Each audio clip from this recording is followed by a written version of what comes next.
નમસ્તે વિદ્યાર્થી મિત્રો, કેમ છો બધા? બધા જ વિદ્યાર્થી મિત્રોને મારા જય શ્રી કૃષ્ણ. ધોરણ 11 વિષય આંકડાશાસ્ત્ર ચેપ્ટર નંબર 3 મધ્યવર્તી સ્થિતિના માપો. બરાબર, મધ્યવર્તી સ્થિતિના માપોની અંદર આપણે અગાઉના વિડિયોની અંદર મધ્યસ્થ વિશે માહિતી મેળવી હતી. એટલે મધ્યસ્થ એટલે કે એમ વિશે માહિતી મેળવી હતી. બરાબર, અને એના જુદા જુદા દાખલાઓ વિશે પણ અભ્યાસ કર્યો હતો. હવે ત્યારબાદ આપણે બીજી રીતો વિશે પણ અભ્યાસ કરીશું. તો આજે મધ્યવર્તી સ્થિતિની અંદર આપણે વધારે અભ્યાસ કરીશું અને નવી રીત વિશે પરિચિત થશું. તો હવે ત્યાર પછીની રીત આવે છે ચતુર્થકો. શું આવશે? ચતુર્થકો.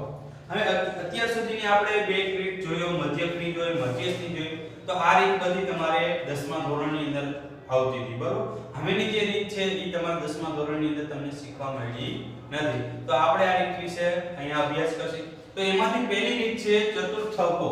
બરોબર, ચતુર્થક એટલે કે ચતુર્થકને q વડે દર્શાવવામાં આવે છે. એના વડે દર્શાવવામાં આવે છે, q વડે દર્શાવવામાં આવે છે. તો આપણે એનો અર્થ જાણીએ કે ચતુર્થકનો અર્થ શું થાય. તો કે આપેલી માહિતીના અવલોકનોને ચડતા કે ઉતરતા ક્રમમાં ગોઠવ્યા બાદ, શું કે આપેલી જે પણ માહિતી હોય એને આપણે શેમાં ગોઠવવાની? ચડતા કે ઉતરતા ક્રમ, બેમાંથી કોઈ પણ એક ક્રમની અંદર એને ગોઠવી નાખવાની. બરોબર, ગોઠવ્યા બાદ માહિતીના ચાર સરખા ભાગ કરતા, પછી જે માહિતીને ચડતા કે ઉતરતા ક્રમમાં ગોઠવી નાખી એના સરખા ચાર ભાગ કરી નાખવાના. કરતા મળતા અવલોકનની કિંમતને ચતુર્થકો કહે છે. એના ચાર સરખા ભાગ કરી અને જે પણ આપણને કિંમત મળે એને શું કહેવામાં આવે છે? ચતુર્થકો કહેવામાં આવે છે. એ આપણે જ્યારે દાખલા આવશે તો દાખલા ઉપરથી આપણે એની કિંમતો શોધીશું. બરોબર, કઈ રીતે આપણે એને ચાર સરખા ભાગ કરી અને કઈ રીતે ચતુર્થકો ગોતશી.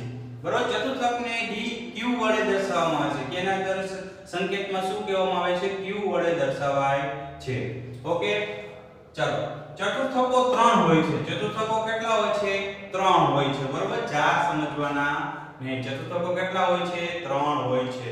જેને આપણે સંકેતમાં q1, q2 અને q3 વડે ઓળખીશું. બરોબર, ત્રણ ચતુર્થકો હોય છે. બરોબર, q1, q2 અને q3. બરોબર, આ ત્રણ ચતુર્થકો વિશે આપણે પરિચિત થવાના છીએ. આપેલી માહિતીના ચાર સરખા ભાગ કરવાના અને એમાં કયો ચતુર્થક છે એ ગોતવાનો હોય છે. બરોબર, એટલે ચતુર્થકો 3 છે, q1, q2 અને q3. આમ ત્રણ ચતુર્થકો આપણી પાસે છે. એને આપણે સંકેતમાં q1, q2 અને q3 વડે ઓળખીશું. બરોબર, ત્યારબાદ હવે મેં એક તમને અહીંયા નાનું એવું આકૃતિ સ્વરૂપે મેં દર્શાવેલી માહિતી છે. બરોબર, હવે અહીંયા મેં લખ્યું થી ઓછી કિંમત અને સૌથી વધુ કિંમત. સૌથી ઓછી કિંમત અને સૌથી વધુ કિંમત, એ બે કિંમત નાખી છે. હવે આ એક માહિતી હતી. બરોબર, આ માહિતીના મેં ચાર સરખા ભાગ કરી નાખ્યા. આપણને ઉપર કેટલા સરખા ભાગ કરવાના કીધા છે? તો કે ચાર સરખા ભાગ કરવાનું કીધું છે. તો આપણે માહિતીના ચાર સરખા ભાગ થાય 1 2 3 અને 4 ચાર ભાગ કરી નાખ્યા. બરોબર, તો જે પણ માહિતી આપણે 100 હોય તો 100 ના ચાર ભાગ કરી 100% વાળી હોય તો એના કેટલા ટકા થાય? 25% થાય ટકાવારી હોય તો. બરોબર, તો એમ પહેલા ભાગમાં 25%, બીજા ભાગમાં 25%, ત્રીજા ભાગમાં 25% અને ચોથા ભાગમાં 25%. હવે અહીંયા q1 આપેલું છે. બરોબર, મીન્સ કે q1 ની કિંમત શું થાય? તો q1 ની કિંમત 25% થી ઓછી કિંમત. બરોબર, q1 ની કિંમત કેવી? 25% થી ઓછી કિંમત. એટલે q2 ની કિંમત કેટલી? તો 25% આ અને 25% આ. એનો મતલબ કેટલા થાય? 50%. 50% થી ઓછી કિંમત.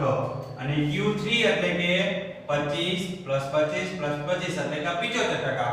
75% થી ઓછી કિંમત. અને q3 થી 25% રહે એ સૌથી વધુ કિંમત ગણાશે. એટલે બરોબર, q2 એટલે કેટલી કિંમત? તો કે 25 ને પછી 50% એટલે કે મિડલની. બરોબર, 50% વધારે અને 50% ઓછી, એ મિડલની કિંમત તરીકે ઓળખવામાં આવે છે. એટલે જ્યારે આપણે અર્થઘટન કરશી, આપણે દાખલાઓ આવશે, દાખલાની અંદર અર્થઘટન કરવાનું છે. તે અર્થઘટન કરવા માટે આપણને આ બાબત ખૂબ જ જરૂરી ઉપયોગી બનશે. તેથી ઓછી. બરોબર, q1 ની કિંમત કેવી? તો 25% થી ઓછી. q2 ની કિંમત કેવી? તો કે 25% થી ઓછી. q3 ની કિંમત કેટલી? તો 25% 50% 75% થી ઓછી કહેવાય છે. ઓકે, હવે Q1 અને Q3 વચ્ચે કેટલા ટકાવારી આવી? તો કે Q1 અને Q3 ની અંદર 50 ટકાવારી આવી, બરોબર, એટલે કે 50% કિંમત. ઓકે, ચાલો, એ ખાસ કરીને આ ખૂબ જ ઉપયોગી છે કે Q2 બરાબર M, બરોબર, Q2 એટલે કે બીજો ચતુર્થક. શું કહેવાય? Q2 એટલે કે બીજો ચતુર્થક અને M એટલે શું કહેવાશે? મધ્યસ્થ. ચાલો, એટલે કે Q2 ની જે પણ કિંમત હોય એને શું કહેવામાં આવે છે? એને મધ્યસ્થ તરીકે ઓળખાય છે. એટલે મધ્યસ્થ કયો કે Q2 કયો એટલે કે બીજો ચતુર્થક કયો, આ બંનેની કિંમત કેવી આવે છે? સરખી છે. કારણ કે મધ્યસ્થનું આપણે શું કહ્યું કે આપેલી માહિતીને ચડતા કે ઉતરતા ક્રમમાં ગોઠવી અને સરખા બે ભાગ કરવાના કીધા હતા. કેટલા કરવાના કીધા હતા? બે ભાગ, એટલે કે 50-50% થઈ જાય. 50% આલી બાજુ અને 50% આલી બાજુ, એટલે કે જે Q2 ની કિંમત આવે છે એ જ કિંમતને શું કહેવાય છે? મધ્યસ્થ તરીકે ઓળખાય છે. ઓકે, એટલે ખાસ કરીને આ યાદ રાખીને જો Q2 બરાબર M થાય, તમને MCQ ની અંદર ખૂબ જ ઉપયોગી બનશે. ચાલો, તો આપણે આ ચતુર્થકની વાત કરી. હવે એનું સૂત્ર છે ચતુર્થક શોધવા માટેના સૂત્ર, બરોબર. તો પહેલું સૂત્ર છે અવર્ગીકૃત માહિતી માટે, એટલે કે અસતત ચલ માટે, કેવી અસતત આવૃત્તિ વિતરણ હોય એના માટે. અને અવર્ગીકૃત એટલે કે અસતત, જેની અંદર વર્ગ આવે ને વર્ગ વિનાની માહિતી. તો એનું સૂત્ર શું? Qj. હવે j એટલે શું? તો આપણે કેટલામાં ચતુર્થક જો એ કદાચ બીજો ચતુર્થક શોધતા હોય તો એ Q2 આવે. શું આવે? Q2. અને જેની જગ્યાએ કેટલા મૂકવાના? 2 n+1/4 માં અવલોકનની કિંમત, બરોબર. હવે Q3 ની કિંમત કદાચ આપણે શોધતા હોય, ત્રીજું ચતુર્થક શોધતા હોય તો અહીંયા Q અને j ની જગ્યાએ કેટલા મૂકવાના? 3. અને અહીંયા પણ j ની જગ્યાએ કેટલા મૂકવાના? 3 n+1/4, બરોબર. 4 સરખા ભાગ કરવાનું કીધા એટલે અહીંયા કેટલા ભાગ્યા કરીએ આપણે? 4, બરોબર. એટલે જેટલામાં આપણે ચતુર્થક શોધવાનો કીએ એટલા તમારે j ની કિંમત શોધવાની મૂકવાની. એક પહેલો ચતુર્થક કીએ તો 1 j ની કિંમત, બીજો ચતુર્થક કીએ તો 2 અને ત્રીજો ચતુર્થક કીએ તો અહીંયા 3. તો ઈ આપણે j તરીકે એની કિંમત લેવાની. ઓકે, ચાલો, આ આપણું શેનું થઈ ગયું? અવર્ગીકૃત એટલે કે વર્ગ વિનાની માહિતી હોય એના માટે. ત્યાર પછી વર્ગીકૃત માહિતી એટલે કે સતત આવૃત્તિ વિતરણ માટેની, એટલે કે જે માહિતીની અંદર વર્ગ આવતા હોય એવી માહિતી માટે, બરોબર. તો એનું સૂત્ર શું છે? Qj બરાબર L પ્લસ કૌંસમાં j કૌંસની અંદર n/4 - cf છેદમાં f ગુણ્યા c. જે રીતના મધ્યસ્થનું સૂત્ર આપણે જોયું હતું, મધ્યસ્થના દાખલાનું જે સૂત્ર હતું સેમ એવા જ સૂત્ર આવશે, ઓન્લી ફોર અહીંયા ખાલી તમારે કિંમત બદલાવાની થશે. આ એક રહે, આ માહિતી ખાસ ધ્યાન રાખવાની, બરોબર. જે રીતે મધ્યસ્થની અંદર n/2 ખાલી આવતું હતું એમાં આમાં શું આવે? j n/4.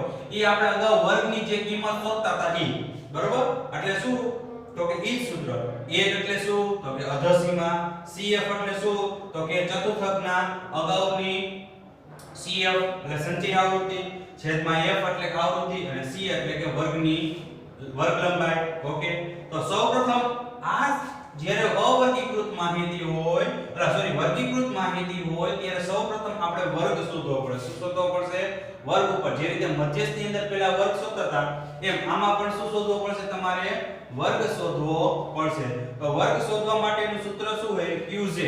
મધ્યસ્થની અંદર આપણે શું મૂકતા હતા? તો કે m મૂકતા હતા, બરોબર. j નો વર્ગ એટલે Qj એટલે કે જેટલામાં ચતુર્થક શોધતા હોય જેની જગ્યાએ 1 2 અને 3 ગમે તે લઈએ, j n/4 માં અવલોકનનો વર્ગ. ઈ આપણે દાખલા ગણસી ત્યારે આપણે કઈ રીતે વર્ગ શોધવો એ આપણને ખબર પડી જશે.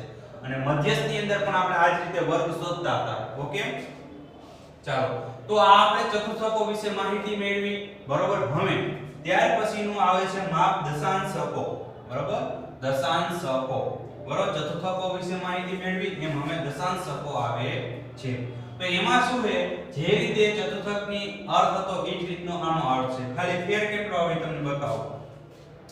આપેલી માહિતીના અવલોકનોને ચડતા કે ઉતરતા ક્રમમાં ગોઠવ્યા બાદ માહિતીના 10 સરખા ભાગ કરવામાં આવે છે. કેટલા ભાગ આવે છે? 10 સરખા ભાગ કરવામાં આવે છે. ચતુર્થકમાં કેટલા ભાગ કરતા હતા? 4. એમ દશાંશકોમાં કેટલા ભાગ કરવાના આવશે? 10 ભાગ કરવામાં આવશે. અને 10 ભાગ કરતા મળતા અવલોકનની કિંમતને શું કહેવામાં આવશે? દશાંશકો કહેવાય છે. ઓકે, એની પણ દશાંશકો 9 હોય છે. દશાંશકો કેટલા હોય છે? 9 હોય છે. 10 હોતા નથી. કેટલા ગણવાના? દશાંશકો 9 હોય છે. એને કયા સંકેતમાં ઓળખાય છે? તો કે D1, D2, D3, D4, D5, D6, D7, D8 અને D9. દશાંશકો એટલે કે નો D, બરોબર? એટલે કે જેટલાનું દશાંશક શોધતા હોય એ આપણે D1, D2, D3 જેટલાનું શોધવું હોય એ આપણે શોધી શકાય છે. બરોબર?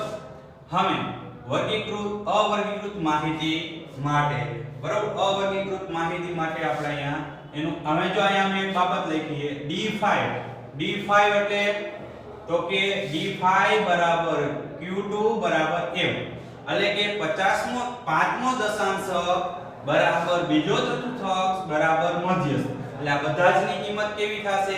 સરખી થશે. તો કઈ રીતે? જો અહીંયા મેં તમને આકૃતિ દ્વારા પ્રદર્શિત કરી છે. એક અવલોકનની કિંમત છે એના મેં 10 સરખા ભાગ કરી નાખ્યા. જો 1 2 3 4 5 6 7 8 9 ને 10 ભાગ મેં કરી નાખ્યા. બરોબર? આલી બાજુ સૌથી ઓછી કિંમત અને આલી બાજુ સૌથી વધુ કિંમત. એટલે કે બધાના 10 ભાગ કર્યા તો 100% વાળી હોય ને 10 ભાગ કરી નાખે એટલે બધાના ભાગે કેટલા આવે? 10% આવી જશે. બરોબર? એટલે D1 તો D1 ની કિંમત કેટલી થશે? તો કે 10% થી ઓછી કિંમત. બરોબર? D2 ની કિંમત કેટલી થશે? તો 20% થી ઓછી. D3 ની કિંમત કેટલી થશે? તો 30% થી ઓછી. D4 ની કિંમત કેટલી થશે? તો કે 40% થી ઓછી. બરોબર?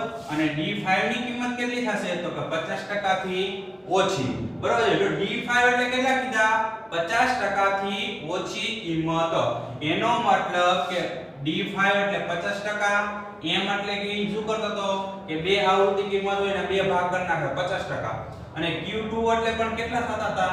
તો કે 25 ને 25 50% ઈ પણ થઈ જતું હતું. એનો મતલબ કે D5 ની કિંમત શોધો, Q2 ની કિંમત અને M, આ ત્રણેયનો જવાબ કેવો થાય છે? સરખો થતો જોવા મળશે. ત્રણેયની કિંમત કેવી મળે આપણને? સરખી કિંમત મળે. એનો મતલબ કે આપણે આને સંકેતમાં આ સ્વરૂપે બરાબર સ્વરૂપમાં લખવું હોય તો આપણે એને લખી શકીએ છીએ. ઓકે, એ જ રીતે આ આકૃતિનું D6 મતલબ શું થાય? તો કે 60% થી ઓછી કિંમત. બરોબર? એ જ રીતે D9 સુધી આપણે કોષ્ટકમાં આપણે દર્શાવેલું છે. હવે આપણે દશાંશ વિશે માહિતી મેળવી. બરોબર? એના 9 દશાંશકો હોય છે. એને આપણે સંકેતમાં D1, D2, D3 થી D9 સુધી આપણે દર્શાવાય છે. હવે આપણે એના સૂત્રો વિશે અભ્યાસ કરીશું. જે રીતે આપણે ચતુર્થકના સૂત્રો વિશે અભ્યાસ કર્યો હતો એવી જ રીતે આપણે દશાંશકના સૂત્રો વિશે અભ્યાસ કરવાનો છે. સેમ જ સૂત્ર આવશે, ખાલી થોડુંક માઇનરી ફેર આવશે. એના ઉપર તમે ફોકસ કરજો એટલે તમને બધા સૂત્રો આવડી જશે. બરોબર? દશાંશકને શેના વડે દર્શાવવામાં આવશે? પહેલું સૂત્ર છે અવર્ગીકૃત માહિતી માટે, એટલે કે અસતત માહિતી માટે. હવે શું એનું સૂત્ર છે? dj બરાબર j એટલે કે જે પણ દશાંશક હોય તે. પહેલો દશાંશક હોય તો અહીંયા 1 કરવાનો, બીજો દશાંશક હોય તો અહીંયા j ની જગ્યાએ 2, ત્રીજો હોય તો 3, ચોથો હોય તો 4. બરોબર? જેટલા દશાંશક શોધવાનો કીએ એટલા આપણે j તરીકે કિંમત મૂકવાની. જો આપણે પાંચમો દશાંશક કીએ તો j તરીકે કેટલા મૂકશી? 5 મૂકી દેવાના. બરોબર? અને અહીંયા પણ કેટલા મૂકવાના? આ j તરીકે પણ 5 મૂકવાના. અને એનું સૂત્ર શું? j કૌંસની અંદર n+1/10. કારણ કે 10 શા માટે? જો આમાં આપણે 4 મૂકતા હતા એનો મતલબ 4 ભાગ કરતા હતા એટલે ભાગ્યા 4 કર્યા. આમાં કેટલા ભાગ કરવાના છે? 10 ભાગ કરવાના છે. એટલે આપણે કેટલા ભાગ્યા? 10 ભાગ્યા. અને માં અવલોકનની કિંમત. બરાબર? આ આપણે કયા માટે જોયું? અવર્ગીકૃત માહિતી માટે. જો સેમ એ જ રીતે આ સૂત્ર છે. અહીંયા 4 આપવાના આવતા હતા, અહીંયા કેટલા આવ્યા? 10 આવ્યા. બરોબર? ભાગાકારમાં ખાલી ફેર એટલો જ, બીજો કાઈ ફેર છે નહીં. અને j ની કિંમત જે અહીંયા આવે, બરોબર? એ જ રીતે આમાં j ની 1 થી 3 ની અંદર કિંમત આવે અને આમાં j ની કિંમત 1 થી 9 ની અંદર આવે. જે શોધવાનું કે તે આપણે અવર્ગીકૃત માહિતી માટે થઈ ગયો. હવે આપણે વર્ગીકૃત માહિતી માટેનું સૂત્ર, એટલે કે વર્ગવાળી માહિતી આવતી હોય એના માટેનું સૂત્ર.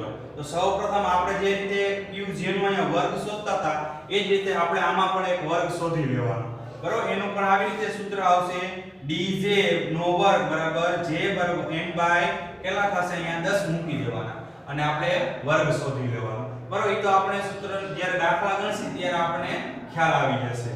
ચાલો એનું સૂત્ર પણ શું છે dj બરાબર l પ્લસ j કૌંસમાં n/10 cf છેદમાં f ગુણ્યા c બરોબર જે રીતે આમાં સૂત્ર હતું એ જ રીતે બરોબર અહીંયા 4 આવતા હતા અહીંયા કેટલા આવતા હતા 10 આવે છે બાકી સેમ જ સૂત્ર કાઈ સૂત્રમાં ફેર નથી ઓકે આપણે દાખલા ગણશે એટલે ઓટોમેટિક તમે સૂત્ર બધા યાદ રહી જશે ચાલો ત્યાર પછી દશાંશકો વિશે માહિતી મેળવ્યા બાદ હવે આપણે મેળવશી માહિતી શતાંશકો વિશે માહિતી મેળવવાની છે ચતુર્થકો વિશે માહિતી મેળવી દશાંશકો માટે અને શતાંશકો બરોબર હવે શતાંશકોનો અર્થ શું થાય છે એ પણ આપણે માહિતી મેળવી જે રીતે આપણે ચતુર્થકનો અને દશાંશકનો અર્થ સમજ્યા હતા એ જ રીતે શતાંશકનો અર્થ છે તો જો આપણે ધ્યાન આપીએ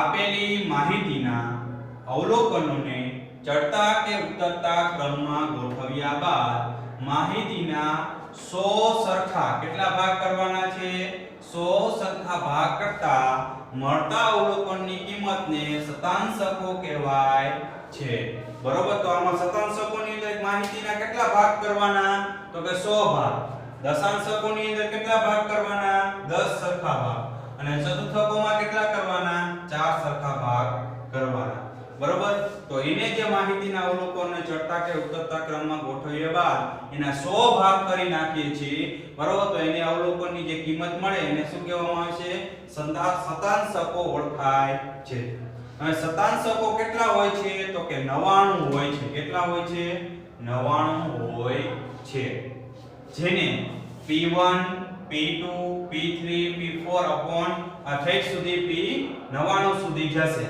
જેટલામાં આપણે શોધવાનું કીએ એટલામાં આપણે શોધી લેવાનું બરોબર એટલે કે અહીંયા P1 P2 P3 છે બરોબર એનો મતલબ કે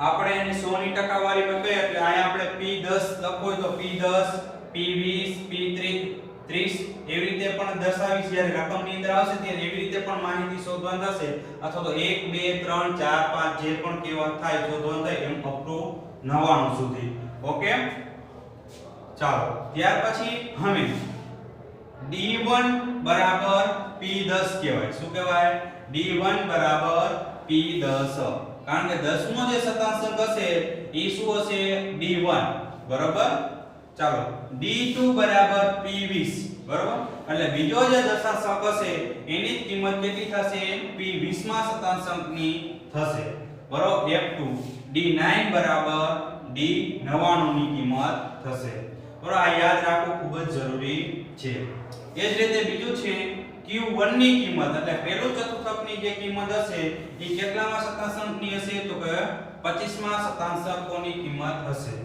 એ જ રીતે Q3 ની જે કિંમત હશે એ જ કિંમત P75 ની કિંમત થશે એ જ રીતે આ ખાસ ધ્યાને યાદ રાખી લેવાનું આ ખૂબ જ ઉપયોગી છે P50 બરાબર D5 બરાબર Q2 બરાબર M આ બધા જ ની કિંમત કેવી થાય તો કે સરખી થશે એટલે ખાસ કરીને આ દરેક વિદ્યાર્થી મિત્રો તમારે યાદ રાખી લેવું ચાલો એનું સૂત્ર આપણને આપેલું છે અવર્ગીકૃત માહિતી માટે તો એનું સૂત્ર શું છે Pj બરાબર j કૌંસમાં n+1/100 માં અવલોકનની કિંમત તમે જેટલામો શતાંશક શોધતા હોય એટલી અહીંયા કિંમત મૂકી દો એક્ઝામ અત્યારે તમે 20મો શતાંશક શોધતા હોય તો j ની જગ્યાએ કેટલા મૂકવાના 20 50મો શોધતા હોય તો j બરાબર 50 32મો શોધતા હોય તો j બરાબર અહીંયા કેટલા લઈ લેવાના 32 લઈ લેવાના અહીંયા પણ j સ્વરૂપે કેટલા લેવાના જેટલા તમે જેટલામો શતાંશક શોધતા હોય એટલા તમારે અહીંયા લઈ લેવાનું બરાબર માં અવલોકનની કિંમત અહીંયા કેટલા છેદમાં છે 100 છે આમાં કેટલા હતા 10 હતા આમાં કેટલા હતા તો કે 4 હતા ફેર એટલો જ આવશે જે ભાગાકારનો થાય એ જ બાકી બીજો કાંઈ ફેર આવશે નહીં ત્યાર પછી વર્ગીકૃત માહિતી માટે તો પહેલા તો આપણે વર્ગ શોધવો પડે તો વર્ગ માટેનું આ સૂત્ર મેં તમને અહીં આપી લીધું છે જે રીતે આપણે મધ્યસ્થની અંદર પહેલા વર્ગ શોધતા હતા તે રીતે બરોબર આ સૂત્રમાં વર્ગ શોધાઈ ગયા પછી આપણે આ સૂત્રનો ઉપયોગ કરી અને આપણે આગળ દાખલો ગણવાનો છે એટલે આ સૂત્ર શેના માટેનું છે તો કે વર્ગીકૃત માહિતી માટે એટલે કે સતત આવૃત્તિ વિતરણ માટે અથવા તો જે વર્ગવાળી માહિતી હોય એની માટે આ સૂત્રનો ઉપયોગ થાય બરોબર એનું પણ મેં તમને સૂત્ર લખી આપ્યું છે અહીંયા ખાલી ફેર એટલો જ આવશે, અહીંયા કેટલા આવ્યા 100 બરોબર, આમાં કેટલા આવતા હતા 10 અને અહીંયા પણ કેટલા આવતા હતા 4 આવતા બરોબર, ફેર એટલો, બાકીના બધા સૂત્રો કેમ આવશે સેમ આવશે અને જે સ્વરૂપે તમે જેટલામાં શતાંશક શોધતા હોય એટલી તમારે જે તરીકે કિંમત મૂકી દેવાની. બાકી તો તમને બધા ખ્યાલ છે સૂત્રની અંદર કઈ રીતે રકમ મૂકવી.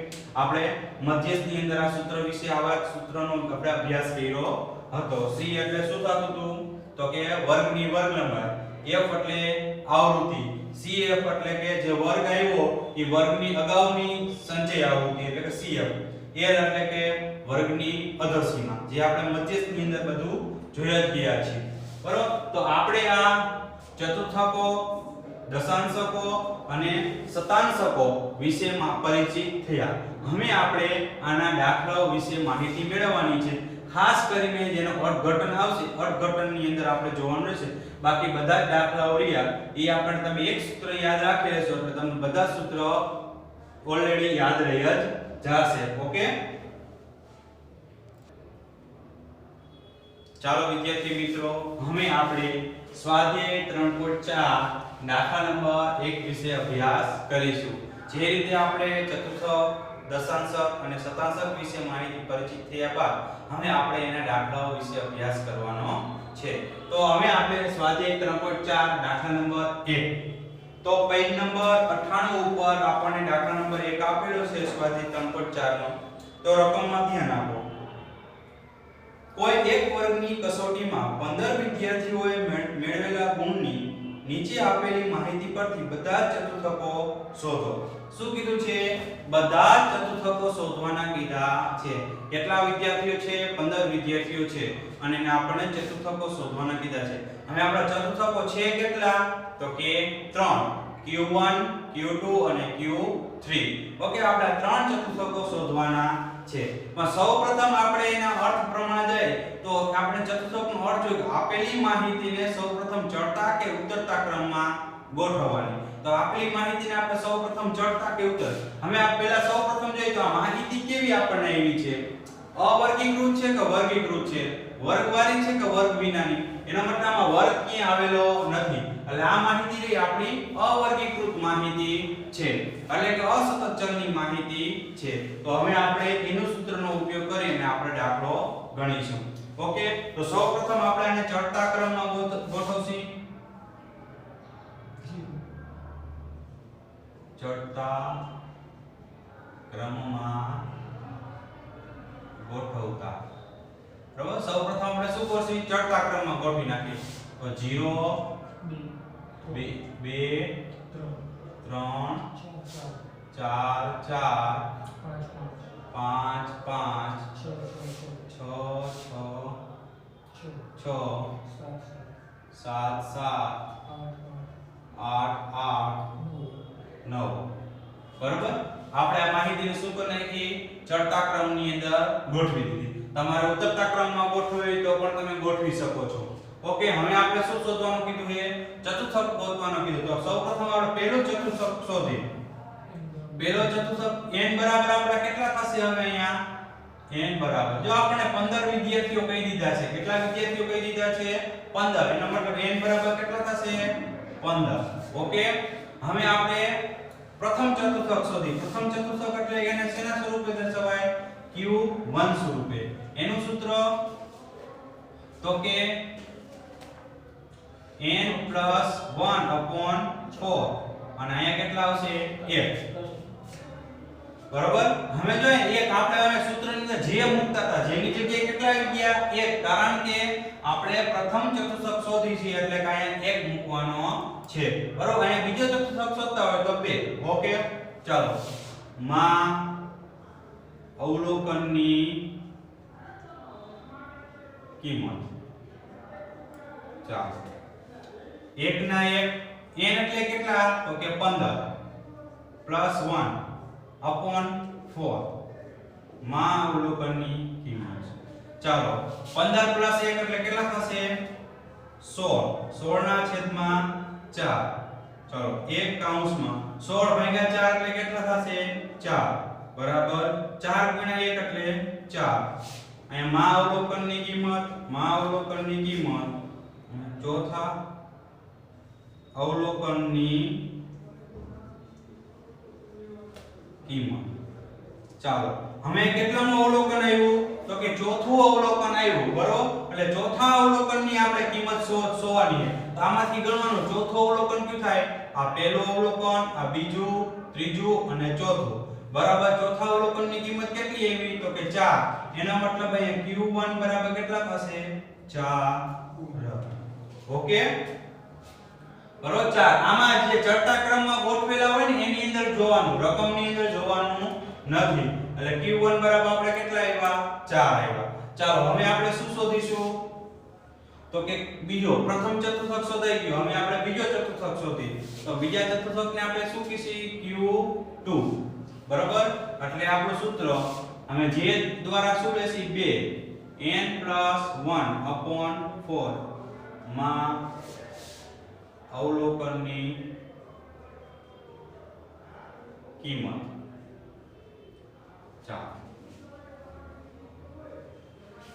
હવે જો અહીંયા જે આપણે મૂકતા હતા અહીંયા બીજો ચતુર્થક છે એટલે અહીંયા 2 લીધા અને અહીંયા જેની જગ્યાએ કેટલા લીધા? 2. ઓકે એટલે અહીંયા 2 લઈ લો. બીજો ચતુર્થક છે. ચાલો હવે સૂત્રની અંદર રકમ મૂકી 2 ના 2 n એટલે કેટલા તો કે 15+1/4 માં અવલોકનની કિંમત. ચાલો 2 15+1 એટલે 16 માં અવલોકનની કિંમત. ચાલો એટલે 2 16 એટલે કેટલા આવશે? 4 માં અવલોકનની કિંમત. 4 દુને 8 માં અવલોકનની કિંમત. ચાલો તો 8મા અવલોકનની કિંમત શું આવ્યું? 8મા અવલોકનની કિંમત. હવે આપણે 8મું અવલોકન જોવાનું. આ પહેલું, બીજું, ત્રીજું, ચોથું, પાંચમું, છઠ્ઠું, સાતમું અને આઠમું. બરોબર. 8મું અવલોકનની કિંમત કેટલી આવી તો કે 6.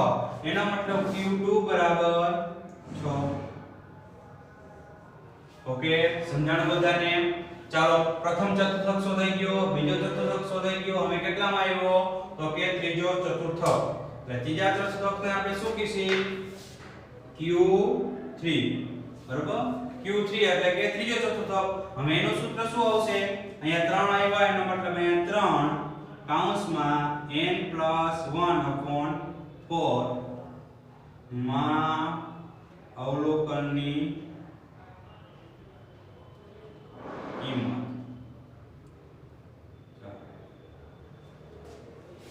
ચાલો જેની જગ્યાએ કેટલા આવ્યા?